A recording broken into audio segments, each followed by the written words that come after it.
Okay. Hello, my name is Dominic, and this is who's going to be listening on to my presentation. Hi. Okay, that's my mom. Okay, so buying textbooks sucks. We all know that. Let's say you walk into a SMC bookstore, and one of the books is more than your grocery stores for the week. Groceries for the week. The good thing is you don't have to pay full price anymore, because I'm going to show you a few steps that I use to actually help me save money. And I'm gonna show you 3 easy steps.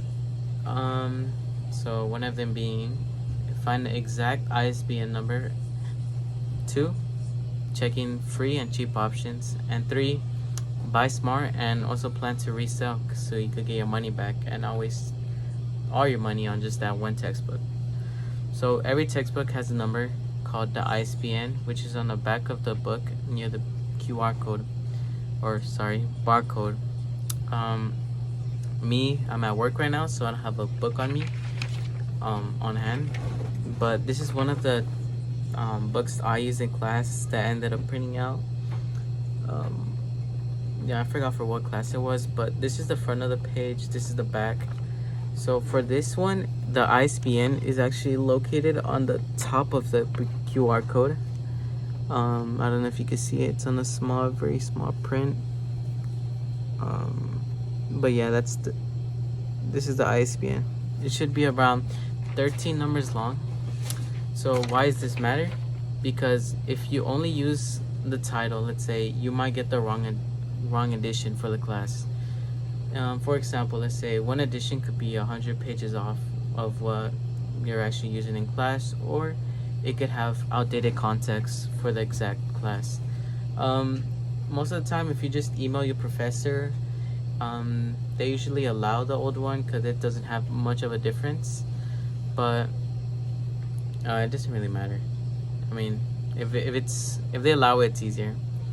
Once you know the ISBN, don't buy it first. Check the library. SMC keeps many textbooks on reserve, so you could use them. I ended up using one for about 2 days. It was alright. Next, check the class. See if it uses online textbooks. Right now I'm using one, and my professor from Philosophy 7 ended up giving me OpenStax.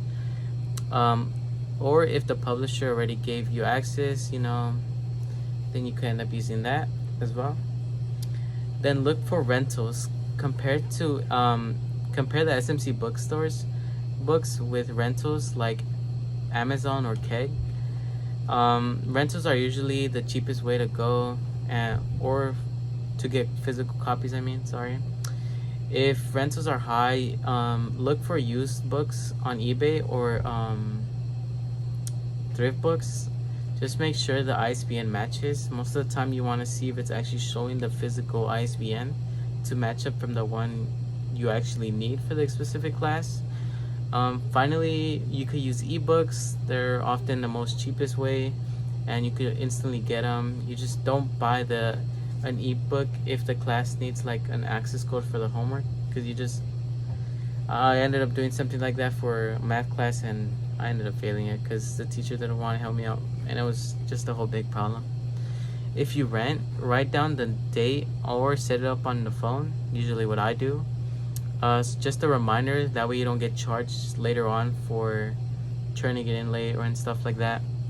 If you buy, keep photos, or most of the time what I do is keeping notes and listing the important stuff I need. It makes it easier to resell the book if you end up buying, but yeah, it's just that. The best times to resell if you're gonna plan on reselling your book, let's say you ended up buying one on the SMC bookstore and you wanna get your money back, I guess. You can end up reselling it. Most of the time, the first week of the semesters, they're in high demand, but just make sure to post the ISBN, to help out, your future or fellow classmates or whatever.